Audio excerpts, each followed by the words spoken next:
Hello and welcome back to Memories of a Musician.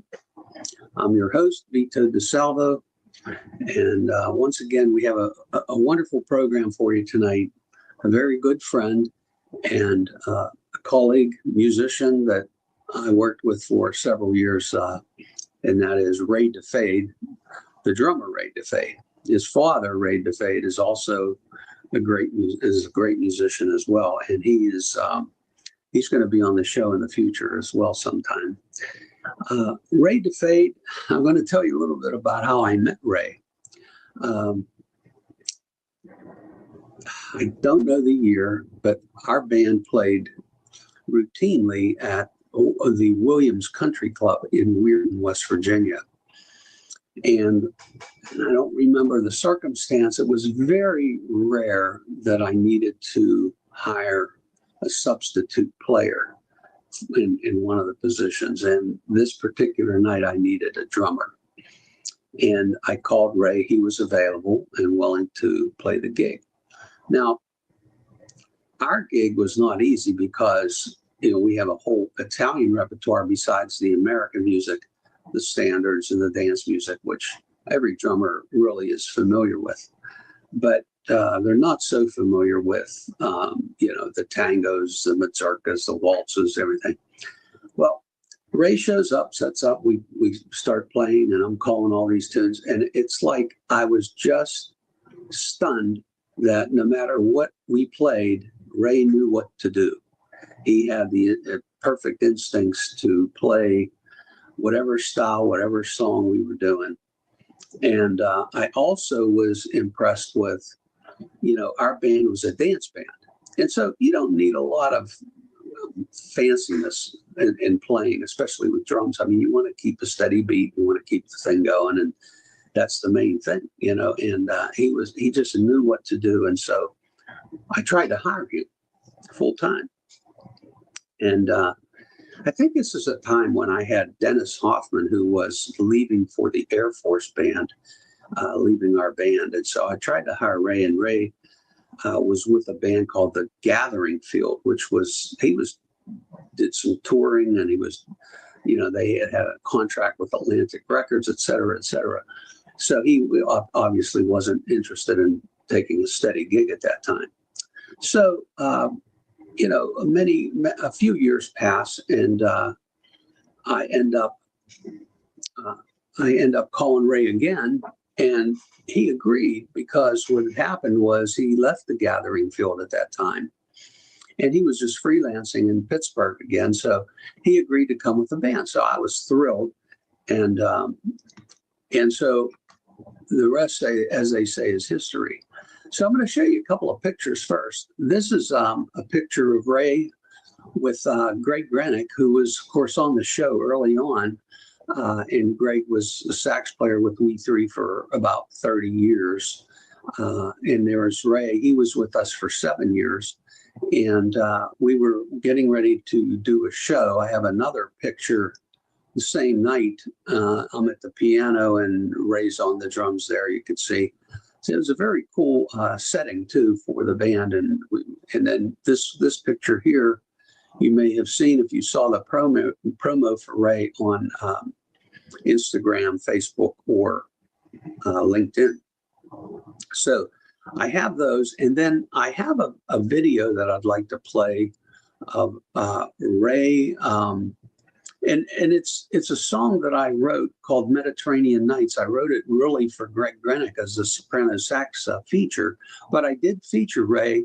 I knew Ray was with the band, so I wanted to have a couple spots where he could have a little bit of a feature in there too. So there's kind of what I did was took little excerpts of this throughout the thing. So I'm going to play this for you. It's called Mediterranean Nights. Ray Defade on drums.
Thank you. Mr. Greg Rennick on soprano saxophone, Mr. Ray Defade on drums. And there you go. Okay, so Mediterranean Nights. Okay. So now, before I bring Ray on, I want to read a little bit of background about Ray. Ray started playing professionally at age 15, and by the age of 19, was performing regularly with legendary jazz saxophonist Eric Kloss. During the mid-1980s, Ray performed with almost all of Pittsburgh's best jazz artists, including Michelle Benson, Max Leake, Kenny Blake, and Matt Ferrante. In 1987, Ray moved to Nashville and quickly found work doing recording sessions for independent songwriter projects and performed for 4 years on Opryland's General Jackson's Showboat. During that run, he got to perform with special guests Louise Mandrell and Brenda Lee. In 1992, Ray returned to Pittsburgh and immediately found a place in the local music scene, working with blues artists such as Barbara Blue and Chismo Charles, as well as many jazz and pop artists. In 1993, Ray performed at the Manchester Craftsmen's Guild with the world-renowned saxophonist Dave Liebman. In 1994, Ray joined Bill Deasy and Dave Brown to form the Gathering Field. The band quickly gained a strong following in Pittsburgh, and in 1996 released Lost in America on Atlantic Records. After several years of touring and recording, Ray left the band in 1998 and returned to freelancing in Pittsburgh.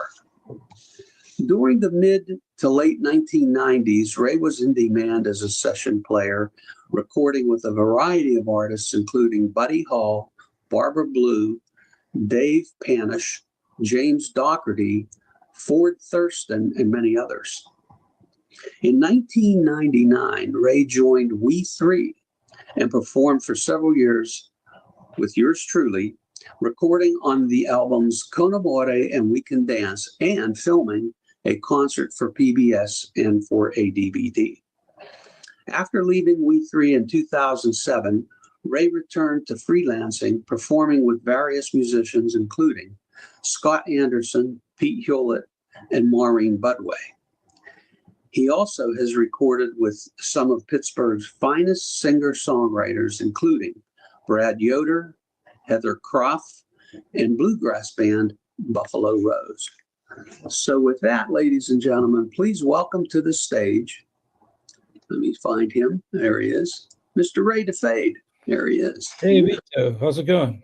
Good, good. How you doing, Ray? Oh, really good. That's a really nice introduction.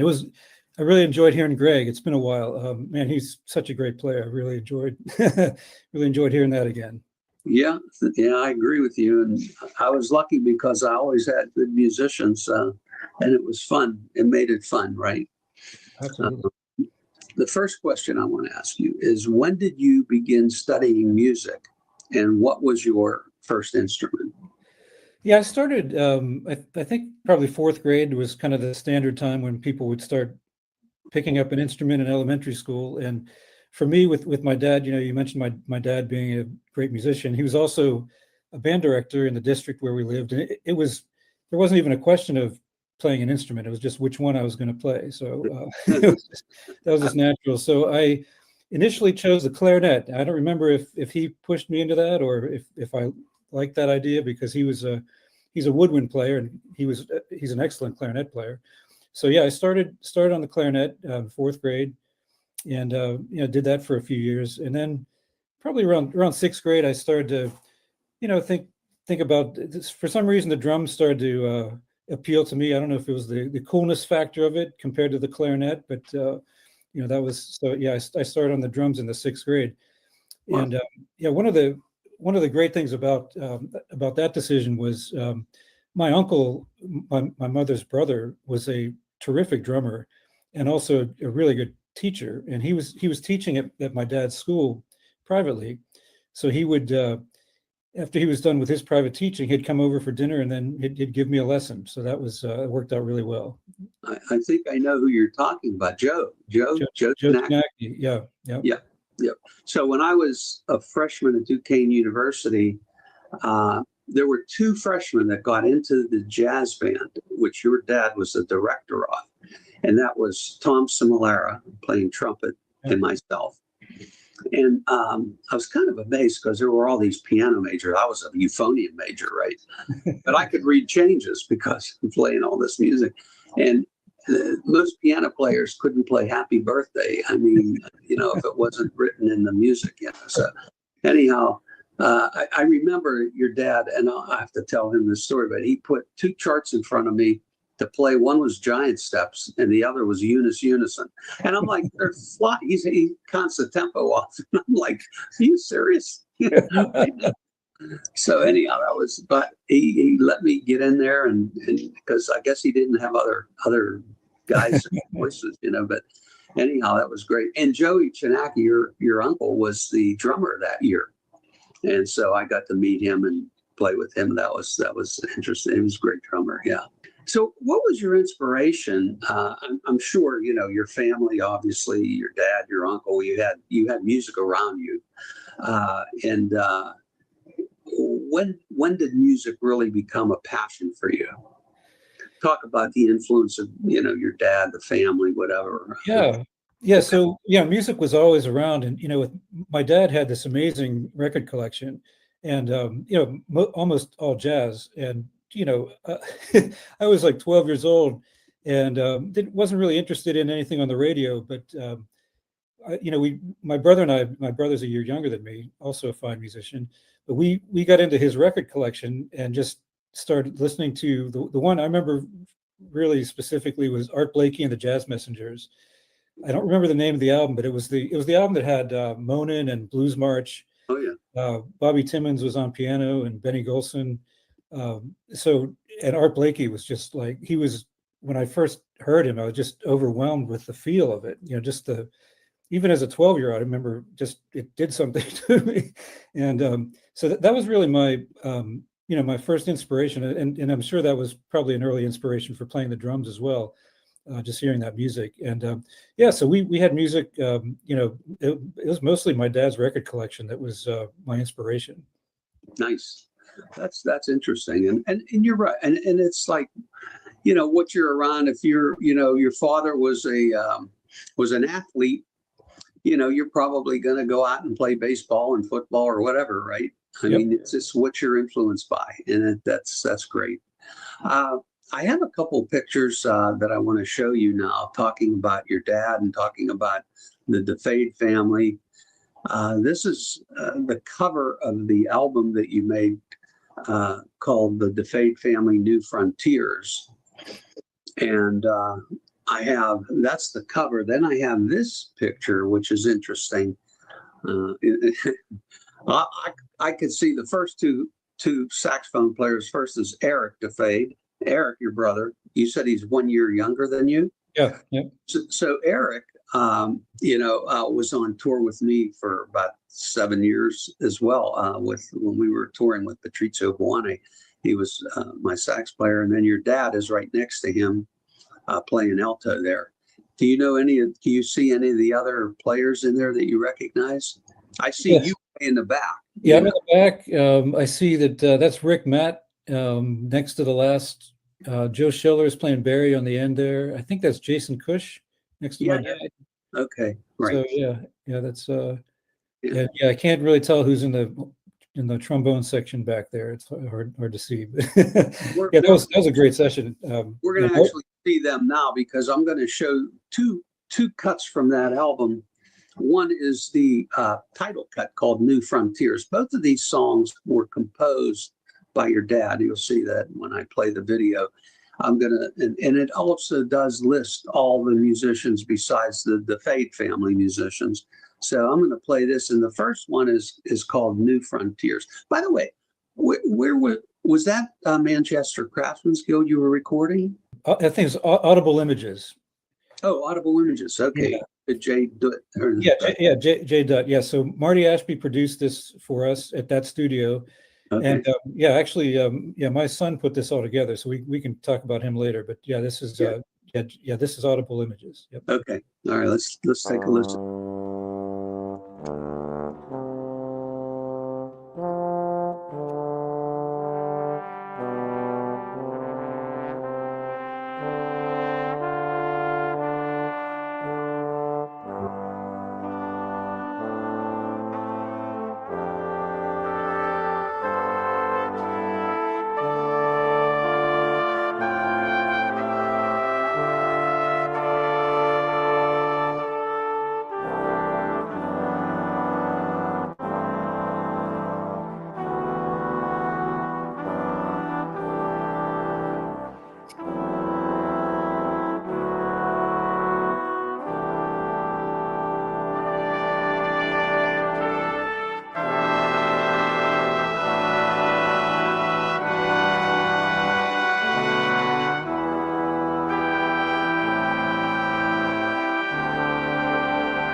And there you go. That's the New Frontiers. Of course, I made it a little bit shorter, and for time's sake, because we have a lot to go through here. But I noticed on that list of musicians, Steve McKnight, trumpet player, he was on the road with Eric and I when I put the touring band together for the Patrizio touring band. And then, of course, I noticed, I know, like Bob Matchett, I know very well. I knew his dad very well. His dad was a musician and a music teacher as well, you know. I knew all these folks. Let me show you and play one more from that album. This is called Soul Searching. Let's listen to this.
we'll go to the ending.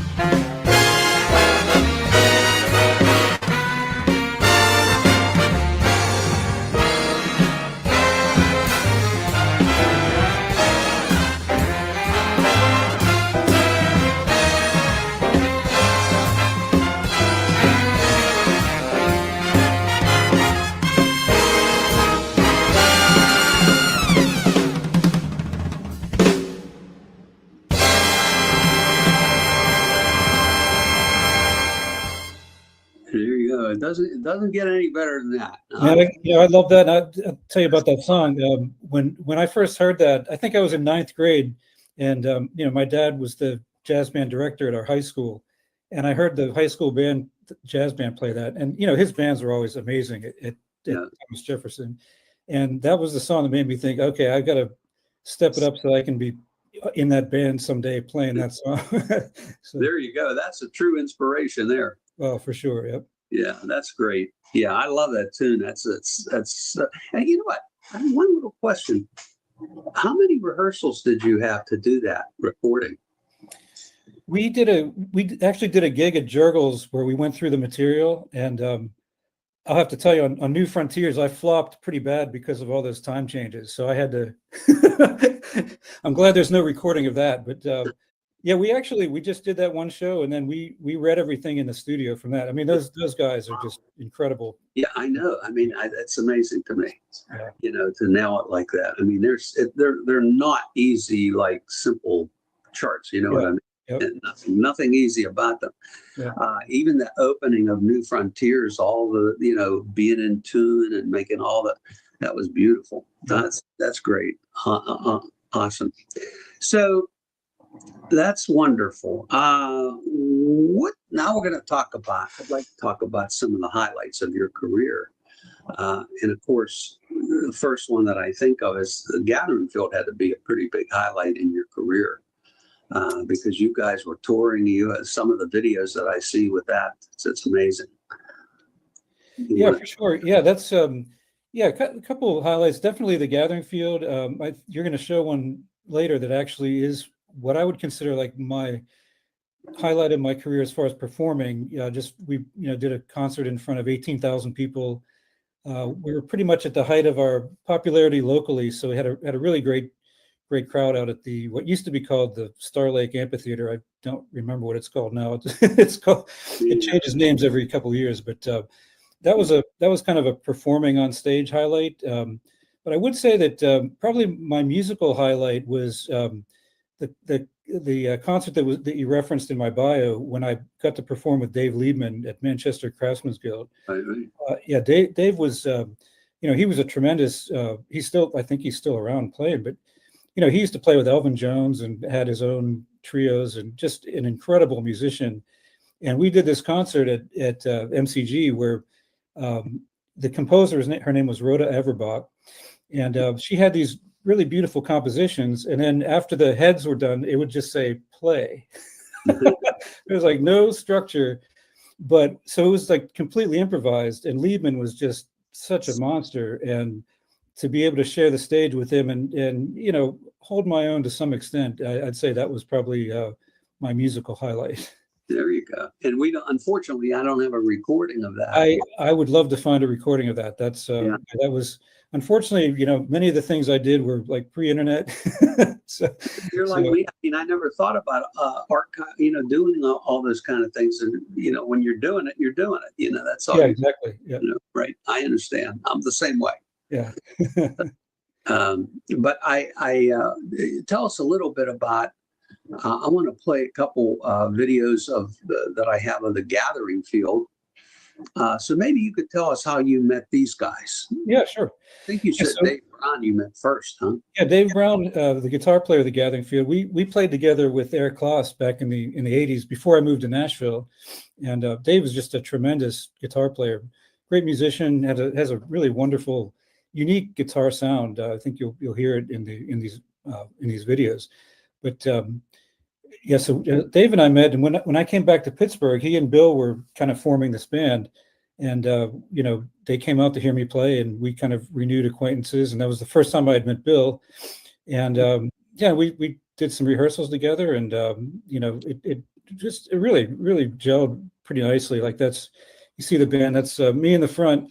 I have a kind of a funny story about that, but that's Dave kind of over my right shoulder, Bill in the white shirt and jacket, that's our lead singer, and Eric Riebling was our bass player, tremendous bass player. Unfortunately, he passed away 3 or 4 years ago. He's no longer with us. But the funny thing about this picture, this was done by Atlantic Records marketing department, or whoever was in charge of, I guess, the art department. They came to Zelienople and did a whole photo shoot with us, and this is what they came up with for like the inside cover of Lost in America. And when the marketing people saw it, they were like, "Why is the drummer in the front of this picture?" So they were not happy that I was there. Drummers can't get any respect, right? Yeah, the record company was not happy with that photo. But you know, what I noticed is your hair was a little longer than it is today. A little bit, yeah, just a little bit. Yeah, I think Great shot. I mean, it is. It's a cool picture. I think it's very cool, and I think they didn't do any harm having you in front. You look good up there. All right, let me see this picture here. I'm sorry it's so small, but you're sitting there behind the kit, and then behind you is this big red truck. Can you tell me? I thought you were in a fire station or something. Yeah, we're actually that's in our B3 player is named John Berg. We call him the Junk Man. He actually has a junkyard in north of Zelienople, and he also has a huge farm and with a barn on it, and that's where we always used to rehearse, was in his barn. And this picture was taken when we were starting to get, you know, do some reunion shows not that long ago. Mm-hmm. And so yeah, we're set up in the barn, and John had, this is actually a really old fire truck that actually runs. John takes it out every 4th of July and has a parade with musicians on the back of his fire truck. Well, that's cool. Yeah, so that's our rehearsal space. So it was a pretty cool to be able to rehearse in a barn, and we could be as loud as we wanted. Nobody, you know, we weren't going to bother the neighbors. So perfect. Yeah, cool. I think John Berg. I don't think I met him. If I did, I met him once, but I know that he's a very fine keyboard player. My friend, well, you know, Ernie Pontier had told me that many times, and when I was looking for players, you know, he recommended him. So yeah, he's very good. So let me go to these videos. Let me see if I'm going to hit the right one here. This is the first one. This should be Lost in America, which that was the name of the title of the album as well, right? That was the title of the album, and also the title of the song that was kind of what got us started in you know, getting popularity. WDVE started playing that song, and people just loved it and started requesting it, so it got into heavy rotation. And this is really the song that got us the attention of a couple record companies, including Atlantic. So yeah. Good. Okay. Snow on the railroad track, the dogs in the moonlight, stormed out on Kerouac, trying to get it just right. If only it's in liberal rings out forever.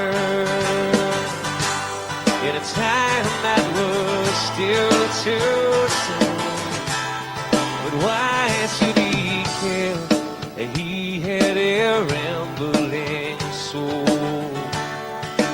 He drank a bottle of cheap wine, turned up his collar to the cold, and waited for his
God bless you for singing with us.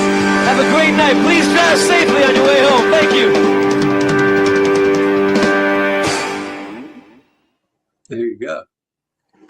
Lost in America. Yeah, and I have to say that was excuse me. We had just finished a tour. We were on tour for several weeks at that point, and I remember we drove right to the venue from Dayton, Ohio. So really we were at the height of, I think, at the height of our powers. So we had been playing together, and man, that felt good. The band sounded great at that time. A real kick to be that many people in the audience, and just that's awesome. That is awesome. The other song that I have is called Midnight Ghost. Do you want to tell us about that one? Yeah, so this one was the title of this comes from we had several vans, kind of mishaps with vans. We actually were in two major accidents with our different vans, but one of them we called them Midnight Ghost, and Bill wrote the song kind of with that title in mind, but it kind of evokes like a train type of feel to it, as like rolling down the line is one of the lyrics. And so what I thought I would do with this song was kind of have like a train, like a train feel to it. I don't know if you'll hear it exactly from the video. The sound's not the greatest, but yeah, that's kind of the idea of that. And Dave Brown on this one really plays some incredible stuff. So we used to have a lot of fun jamming on this one. So yeah, that's Midnight Ghost. We'll give a listen to it. Waiting here alone. Thought I traveled so far away, but I was never even born. Pray for me, my sweet Marie. I'm searching still for to see my sign. Rolling on to a new day, down that midnight. Oh, man,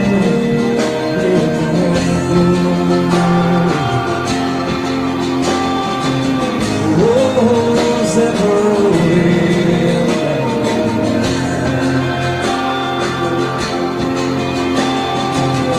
Oh, man, midnight goes rolling down.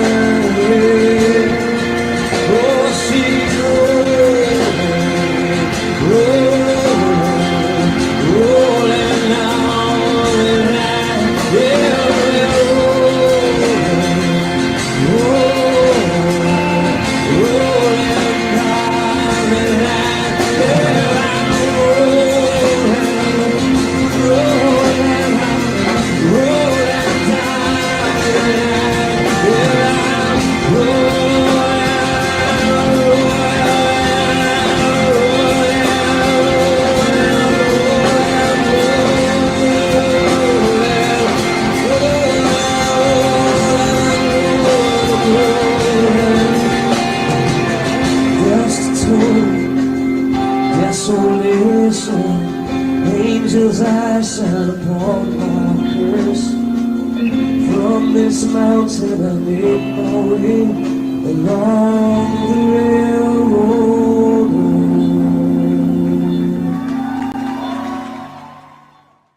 There you go. That was cool. When it was rocking, you were rocking in there pretty good.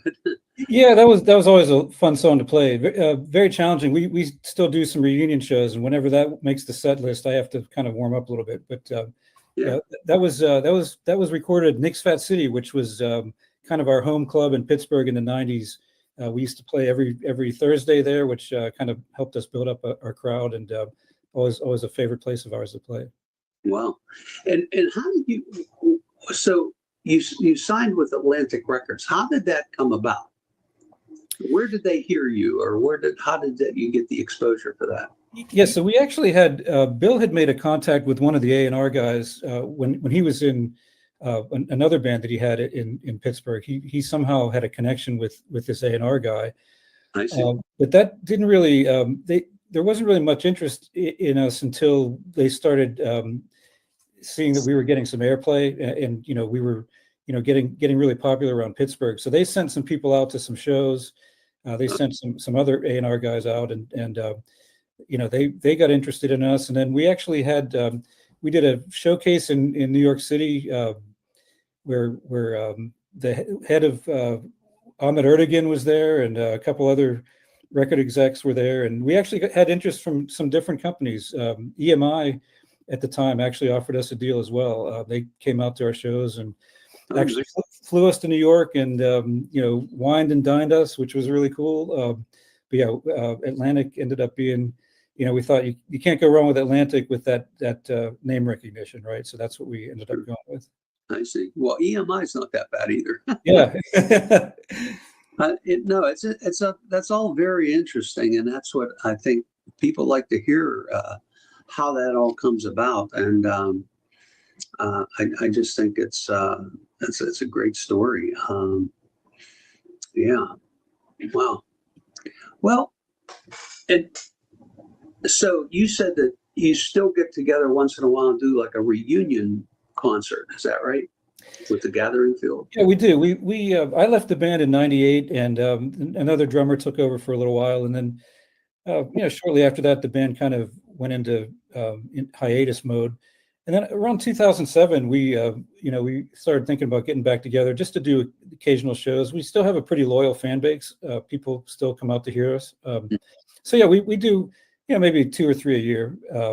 It's not that many, but we still really enjoy playing. Unfortunately, as I mentioned earlier, our original bass player died several years ago, and my son has actually taken over. So we've done the last 3 or 4 shows we've done. Anton has played bass with us, which has kept us all on our toes. So the young guy that was on stage with you for Lost in America and Midnight Ghost, that fellow, that bass player, had passed away, huh? He did. Yeah, he was. He was. It was maybe 2 or 3 years ago. Yeah, he was only 60 years old. Eric was a great guy. Very much missed by all of us, for sure. Yeah, that's a shame. Sorry about that loss. You mentioned also a word that caught my attention, showcase, because I did showcases with several artists in I did one in Atlanta, and they were interesting events because they were in huge hotels and different rooms. They had different entertainers, and all these, like you said, record labels and promoters of concerts, and all these people be coming by that come in and listen to a little bit, then you leave and go on, and they'd have their pad, right, making notes and all. And I remember doing one in New York with Clive Davis was there, and it was a pretty interesting thing too. His whole crew, his whole entourage was with him, and yeah. Yeah, that was very, very. That's something that a lot of artists that are trying to get to the next level maybe don't know about, or they should investigate that at least. And that's showcases, because they take place all over the country at different times, and it's a way to get your exposure. Yeah, for sure. Like you said, to record labels, to concert promoters, whatever. So yeah, we did shows, a couple shows in New York. One was kind of funny. We played at CBGB's, which is like the famous punk rock club, and our music did not fit with that at all. But it was a place to play in New York, so we invited some industry people out, and it was people that weren't necessarily used to coming to CBGB's. They were a little bit surprised by the atmosphere, but yeah, it was. Yeah. You do whatever you can to get the exposure. Sure, and you do have moments like that where you find your group is in the wrong spot. Yeah, that happens. It does. Yeah. So let's talk a little bit about your stint with We Three. Yeah.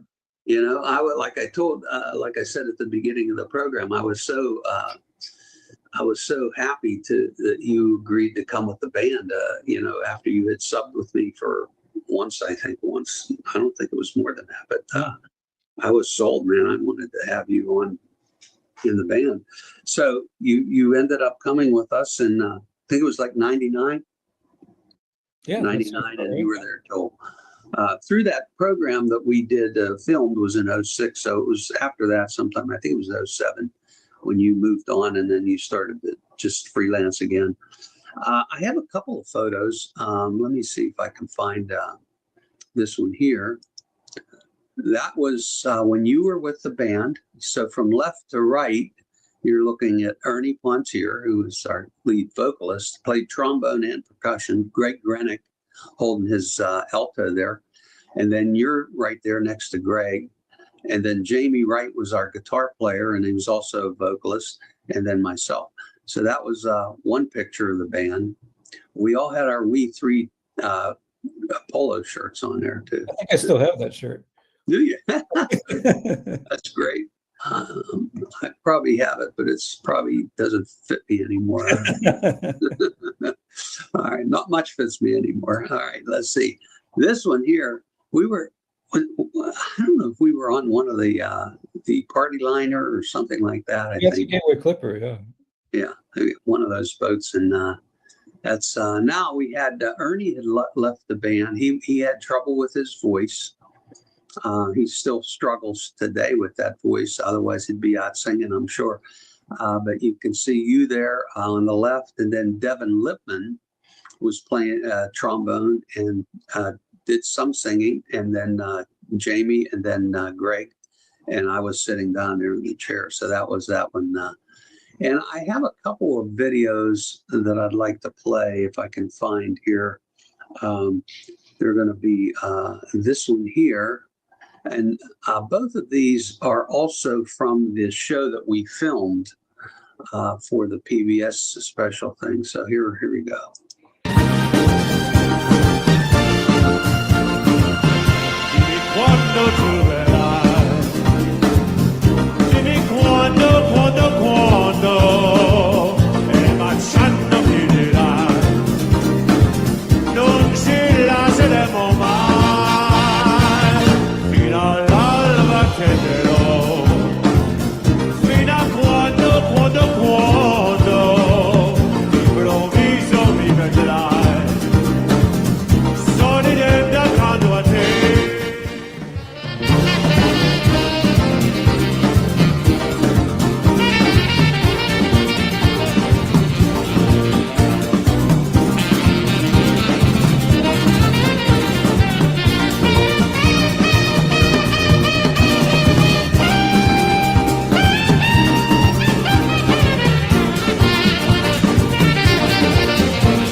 There you go. Yeah, you saw right there in the audience, Bruno Sammartino, the late Bruno Sammartino. Yeah. He introduced the program that night, the whole concert. I should mention that We Three was a dance band. We played dance music mostly for private parties, country clubs, whatever. And when we did this concert, I thought, it'd be nice to have somebody dancing because that's what we're used to. So we had like 4 different couples. And if you notice, there was a scrim behind you where you were, and there was one couple always back there and one couple in front on most of the things that we did. So that's why, just to explain why we had somebody dancing on stage. They didn't just come up out of the audience and decide to start to dance. It was funny. But anyhow, that was one song that we did.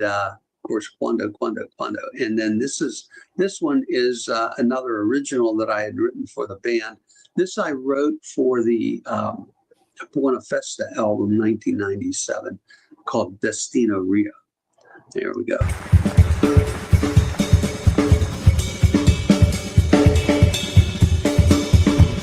Yo voy a Rio,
Always love playing that one. That's a great composition. Yeah, thank you. You got some exposure on that too. That was good.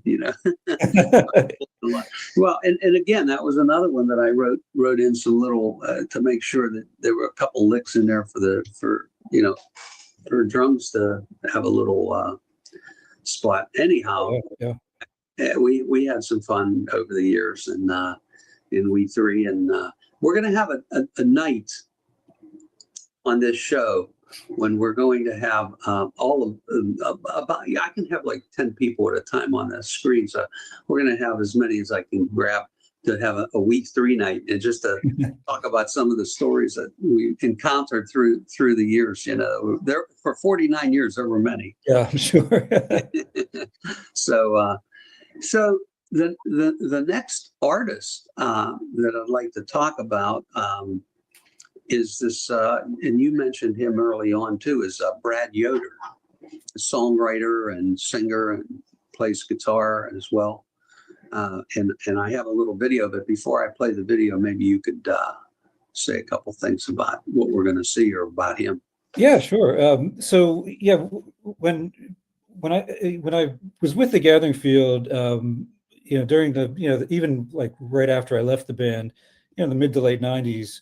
A lot of people would call me to, play on either their demos or their CD projects, and I really kind of got hooked in with the singer-songwriter scene in Pittsburgh, and Brad has been like a cornerstone of that, since the '90s. He's been playing around Pittsburgh for about 30 years, and I've always really enjoyed his songwriting. He's really, really very clever songwriter, quirky, a lot of unusual time signatures at times, but he's just someone that I've really enjoyed working with. Very, very, very easy to work with. And I really enjoy his music.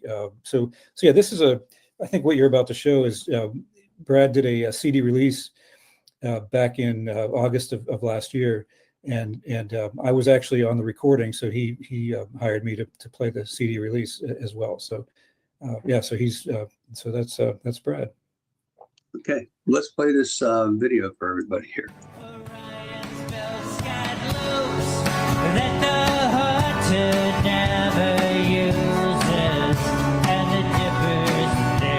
Scoops for extra stars strewn all about, extra stars that hang around, hoping someday they might count.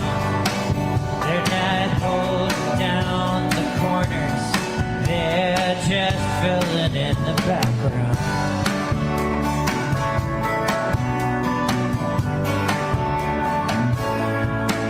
So you can love me, you may not.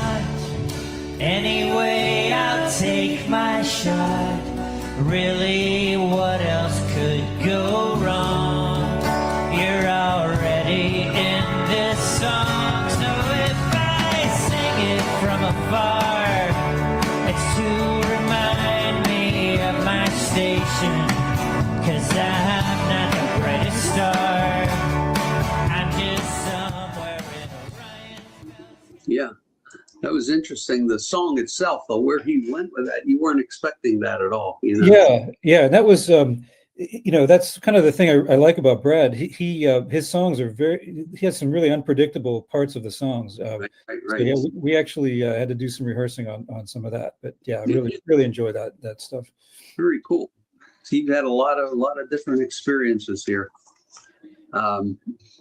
So did you encounter, one of the questions I always ask is, what roadblocks did you encounter in your career and your musical journey, and what did you do to overcome them, or circumnavigate them, whatever? Yeah, I thought about that a little bit. When I was graduating from high school, I thought I was like, obviously, I thought I was, a big deal in high school. I was, the #1 drummer in the jazz band. So I was like, oh, yeah, I'm destined to do great things here. So went to college at North Texas State shortly after high school. And when I got there, I realized that I wasn't the only guy who knew how to play drums. Put things in perspective, huh? Yeah, for sure. You know, at that time, it probably still is today, but North Texas was an amazing music program. And so I remember, you know, I auditioned. We all, you know, all the new drummers auditioned for their spots in the different jazz bands. And you know, I had a bad audition. And really, I didn't get a spot in any of the top 10 jazz bands, which was kind of devastating for me. Sure. And as a result of that, I didn't get the teacher that I wanted. Ended up with, you know, I'm sure this guy was a good player, but he was a teaching assistant and wasn't the greatest teacher. And I felt like, you know, I just felt like I was kind of wasting my time. So I actually left North Texas after one semester. You know, really discouraged. But what I did was somehow, I don't remember how I got it, but I got a copy of the entire book, the entire catalog of what's called the 1 O'Clock Jazz Band, which was their, you know, their number one band at the college. And I got a copy of all the charts, the drum charts, and somehow a recording. I don't remember. Maybe my teacher got it for me, but I remember I brought that home with me when I left college, and I practiced. Like every day, I would read a different chart, play along with it, and what that did for me, it really improved my reading ability, just my overall musical ability, and so yeah, I use that failure as just kind of a way to motivate myself to get better, and I felt like that, you know, that really did. And interestingly enough, during the summer after I came home from North Texas, that's when I got the call to play with Eric Klaas. He had just moved back to town, and if I had been in Texas, I wouldn't have been around to play with Eric, and that turned out to be one of the best musical experiences I've had. So yeah, so I kind of used that failure as kind of a motivation to improve myself. Yeah, and a lot of successful people have said you have to fail to succeed. Yep. And it happens to everybody, you know. It's true. It's absolutely true. And that was great that you had that mentality to, you know, say, hey, what did I do wrong? Let me fix this. Right. That's exactly what you did. And then awesome. So I appreciate having you on the program, Ray. I have one other video that I want to show, and we're gonna talk first about a little bit about your son, Anton, because, you know, I knew, of course, when he was born, when he was little, and I remember when he started, his first instrument was viola. That's right. Yeah. I remember that, and you said that's amazing. You remember that? Well, I said, well, I was a string teacher, so that would stand out in my mind, you know. Yeah. He was actually very good. He was. Yeah. You know, I remember. Yeah, he was quite a violist. No more though. and when did he switch, or, you know, start string bass? Do you know? Yeah, I think it was when he was in middle school. You know, he went to Kappa High School, but, you know, Kappa also has a middle school. It was called Rogers at the time. Right. Yeah. And he was I don't remember what made him want to switch to bass. It could have been similar to my situation when I switched to drums. It was kind of like the cool factor of you know, the bass versus the viola. But yeah, he started getting really into the bass, and it was funny when I think he was 13 years old, and he started a punk band with two other kids that were in his school with him. And they actually did shows. They played Mr. Smalls, and they were really an amazing punk band. You know, I actually really enjoyed listening. I don't like that kind of music, but I really enjoyed watching them play. So Good. Yeah. That's interesting. You talk about the cool factor, right? I got to tell you, I saw this on one of these media platforms, and my very, very dear friend Terry Harp, whom you know, and he was actually a student at the same high school you went to, Thomas Jefferson. And Terry played in We Three back in the 70s. And, you know, we've been friends forever. We've done a lot of things together. But he posted something, and it had a picture of it was a picture of Lawrence Welk playing the accordion, and Myron Florin playing the accordion. And if you remember Joanne Castle, she was eventually became like the ragtime piano player on Lawrence Welk, but Yeah. he played the accordion originally. So there were 3 accordionists standing there playing. And the caption was, if you had to listen to this when you were a child, you may be due compensation. I said, well, the accordion wasn't exactly the cool instrument, right? But I used to tell people, well, I laughed all the way to the bank. So what the heck? Well, yeah, right. It was good. I absolutely love the accordion. And I just thought it was a great instrument because it was, it was like having an orchestra in your hands. You had the keyboard on the right side, you had the basses, you had single note basses, chords, and you could do all this stuff. And, the basses, it was also a great theory instrument because the basses were, if you went up, they were in the circle of fifths. They went up like C, G, D, A, and so forth, and down in the circle of fourths. So it was a great, like a natural lesson in music theory. Yeah. So it was a great, and I loved it. Unfortunately, I haven't played it for a few years because of, health issues and things. But it's a great instrument, even though it may not be the coolest block. So Anton, he's become one of the top players. No, I shouldn't talk too much. Maybe I should have him on the show. I'm going to have your dad, and I'm going to have Eric on the show for sure. And I'd like to have Anton as well. But he has become like a very busy bass player in town, huh? Oh yeah, he plays all almost every night of the week. One of the great things, he plays every style, which is pretty rare. Like he plays upright and he plays electric, but he does everything authentically. So if you heard him playing on Soul Search, and he's just like swinging away on the upright, but then he can he plays with the Common Heart, which is a rock band in Pittsburgh that has a really big following. He's played with country artists, a guy named Charles Godwin. I think that's his name. But he plays every style. But the thing that's great is that he doesn't just like show up and play it. He actually digs into it. He prepares himself, and he enjoys the music. It's not there's nothing fake about it. So everything he does is super authentic. And I love working with him. I love listening to him. I'm super proud of him. That's awesome. That's awesome. Well, we're going to get to see him and hear him on this video. And this is you're playing drums, and Anton's playing bass.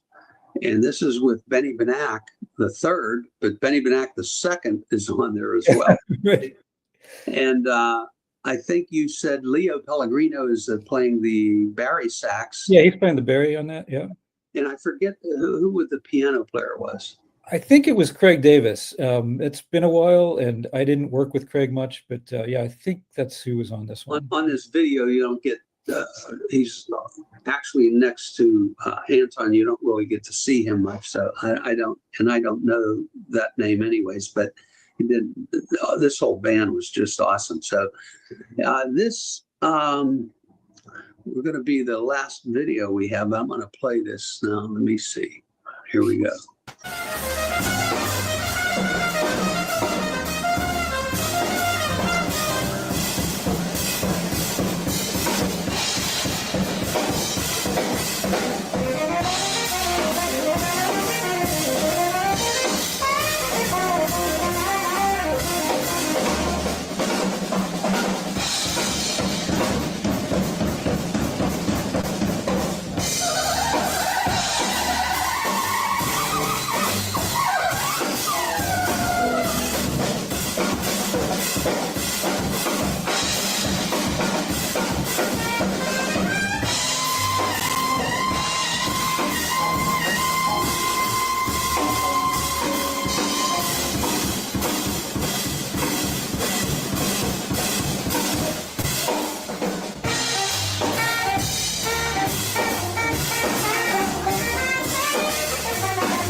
There you go. You got a workout on that one, huh? Yeah, that was fun. That was right before that was the Christmas before the pandemic. Yeah, Benny the third came into town. He lives in New York, and he was in town, and I think he hired Anton and George Hyde for that one, and they called me up to sit in. I was not prepared to play that night, and maybe Wow. maybe yeah, but yeah, it was so much fun, and playing with Anton, it's always a treat. It's just such a I'm so proud of him, and it's really an honor to be able to do that with him. So yeah. That was fun. You guys were having too much fun, I think so. Yeah. And it didn't sound at all like you weren't prepared, that's for sure. Well, Ray, this has been a wonderful thing to have you on the program. I appreciate very much your time and your willingness to be on Memories of a Musician. It's amazing. So many great musicians that I've encountered in my life, and everyone has their stories, their journey, right, and their memories. So I thank you very much, and you have a great evening. All right, thanks. You too, Vito. Thanks for having me on. You're welcome. You take care, Ray. Yeah, you too. Talk to you later. Bye. Well, there you go. Another episode of Memories of a Musician with Ray Defade. It was fun. Great working with him over the years, and it's always been a wonderful thing. So let's look on to next week. We have a completely different show because we're going to have our first representation of musical theater in Dr. Ken Gargaro is going to be my guest next week. And Ken is the founder of Pittsburgh Musical Theater and led the company for 25 years before retiring. And he continues to support the vision of Pittsburgh Musical Theater as an emeritus board member. As well, he is a professor of English at Robert Morris University and a board member for the Pittsburgh Youth Symphony Orchestra. So Ken Gargaro, I've known for a long time. You know my good friend and was in my band, We Three, Ernie Pointier and Ken Gargaro are first cousins. And so I met Ken many years ago through Ernie. And so I never actually worked with or for Ken, but, I've heard him about everything he's done through lots of different people all my life. So that's going to be our show next week on Memories of Musician featuring Dr. Ken Gargaro. So be sure to tune in next Wednesday at 7:30 p.m. And if you missed the show, you'll be able to see it on my YouTube channel. I'm archiving all of the shows from beginning to end. Some of the other platforms, they're only there for maybe 30 days and then they're gone. But on my YouTube channel, you can go there and see all of these shows, starting with the very first one, which was Ernie Pointier in January. You guys have a great evening. I thank you for tuning in, and we'll see you next week.